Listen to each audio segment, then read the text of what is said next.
بسم اللہ الرحمن الرحیم۔ فرعون نے 2 بچے اور ان کی ماں کو ابلتے تیل میں کیوں ڈالا؟ ہزاروں سال پہلے بنی اسرائیل کے زمانے میں ایک ظالم شخص تھا جس کا نام فرعون تھا۔ وہ ظالم شخص اپنے آپ کو خدا کہلواتا تھا۔ معاذ اللہ۔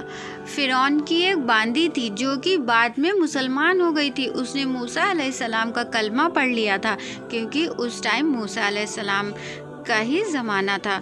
ایمان چھپتا نہیں، پتہ چل ہی گیا تو فرعون کو یہ بات بہت ناگزری۔ اس نے اپنی باندی کو پکڑوایا۔ اس باندی کی 2 چھوٹی بچیاں تھیں اور فرعون نے اپنے دربار میں ایک گڑھا کھدوایا، اس میں تیل ڈلوایا، نیچے آگ لگائی، تیل بہت تیز ابلنے لگا۔ اور جب تیل بہت تیز ابلنے لگا تو فرعون نے اپنی اس باندی سے کہا، یا ابلتا ہوا تیل تیرے سامنے ہے، اگر تم موسیٰ کے رب کو مانے گی تو تیری بچیوں کو اس تیل میں جلا دوں گا اور پھر تجھے بھی اس ابلتے ہوئے تیل میں ڈال دوں گا، اور اگر تو مجھے رب مانے گی تو تیرے گھر کو میں سونے چاندی سے بھر دوں گا۔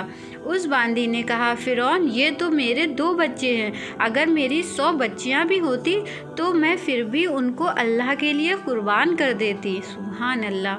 کر جو تجھے کرنا ہے۔ یہ سن کر فرعون غصے سے پاگل ہو گیا۔ اس نے اپنے نوکروں سے کہا، اس کی بڑی بچی کو پکڑو اور اس ابلتے ہوئے تیل میں ڈال دو۔ تو ان لوگوں نے اس بچیوں کو ٹانگوں سے لٹکا کر الٹا پکڑا تو وہ بچی چیختی چلاتی ہوئی اماں اماں کہتی رہی کہ مجھے بچا لیں۔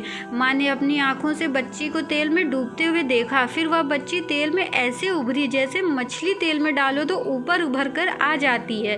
ٹھیک اسی طرح بلبلے اٹھ رہے تھے اور وہ بچی تیل میں اوپر ابھر کر آ رہی تھی، اور اس ماں نے ایک آنسو کا قطرہ نکلنے نہیں دیا۔ اپنی آنکھوں سے اور اپنے دل کو مضبوط کیا تو میرے رب کی غیرت، میرے رب کی محبت، رحمت حرکت میں آئی اور اس ماں کی آنکھوں سے پردہ ہٹا دیا۔ تو اس نے اپنی اس مری ہوئی بیٹی کی روح کو نکلتے ہوئے دیکھا اور وہ کہہ رہی ہے، ماں ڈرنا نہیں، صبر کرے، جنت تیار ہے، جنت تیار ہے۔ پھر اس کے بعد اس ظالم فرعون نے اس کی چھوٹی معصوم بچی کو بھی ایسے ہی پیروں کے ذریعے الٹا پکڑوایا، اور اس بچی کے بھی دونوں ہاتھ نیچے لٹک رہے تھے، اور اس بچی کو تو پتہ بھی نہیں کہ اس کے ساتھ کیا ہونے جا رہا ہے۔ وہ تو کچھ بھی نہیں بولی اور اس کو پکڑ کر اس ابلتے تیل میں ڈال دیا۔ وہ بچی ترنت مچھلی کی طرح تل گئی، اس ابلتے تیل میں تل گئی۔ پھر ماں کا کلیجہ پھٹا اور اللہ نے اس کی ماں کی آنکھوں سے پھر پردہ ہٹایا۔ اس نے اپنی اس معصوم بچی کی بھی روح کو نکلتے ہوئے دیکھا اور وہ اپنی ماں سے کہہ رہی، ماں تھوڑی دیر صبر، بس تھوڑی دیر کا صبر،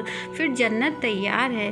جس نے اللہ کو پایا سب کچھ پایا، جس نے اللہ کو کھو دیا سب کچھ کھو دیا۔ بے شک اس بچیوں کو جلانے کے بعد جب اس عورت کو پکڑ کر لے جانے لگے تو اس نے فرعون کو دیکھا۔ فرعون اس کی آنکھوں میں آنکھیں نہیں ڈال سکتا، اس کی نظریں نیچی۔ اس عورت نے فرعون سے کہا، میری ایک بات مانو گے، میری ایک خواہش پوری کرو گے؟ فرعون نے پوچھا، کیا؟ کہا کہ جب میں بھی جل جاؤں تو میری ہڈیاں اور میری بچیوں کی ہڈیوں کو اکٹھے دفن کرنا، باہر پھینکنا نہیں، کہیں دفن کرا دینا۔ فرعون نے کہا، تمہاری خواہش پوری کی جائے گی۔ اس عورت نے سب سے کہا، پیچھے ہٹ جاؤ، مجھے دھکا دینے کی ضرورت نہیں ہے، میں اپنے اللہ سے ملنے جا رہی ہوں۔ سبحان اللہ۔ جب اللہ مطلوب ہوتا ہے تو موت محبوب بن جاتی ہے، جب اللہ کی نافرمانی ہوتی ہے تو موت سے بھی نفرت ہو جاتی ہے۔ بے شک وہ باندی اس ابلتے ہوئے تیل میں کود گئی، اللہ اکبر کا نعرہ لگاتے ہوئے۔ بدن کا گوشت ختم ہو گیا، ہڈیاں باقی رہ گئی۔ فرعون نے کہا، ایک ہی جگہ سب کی ہڈیوں کو ڈال کر دفن کر دو۔ 2000 سال کے بعد جناب رسول اللہ صلی اللہ علیہ وسلم جب دنیا میں تشریف لائے اور 40 سال کی عمر میں نبوت ملی، 50 سال کی عمر میں معراج ہوا، 2050 سال کے بعد ہمارے پیارے نبی کی سواری بیت المقدس جا رہی ہے، اور بیت المقدس پر جب وہ اوپر پہنچے تو مصر وہاں سے قریب ہو جاتا ہے۔ جب ہمارے پیارے نبی صلی اللہ علیہ وسلم اترنے لگے تو انہوں نے جبریل علیہ السلام سے کہا، جبریل جنت کی خوشبو آ رہی ہے۔ جنت تو اوپر ہے تو اس زمین پر جنت کی خوشبو کہاں سے آ رہی ہے؟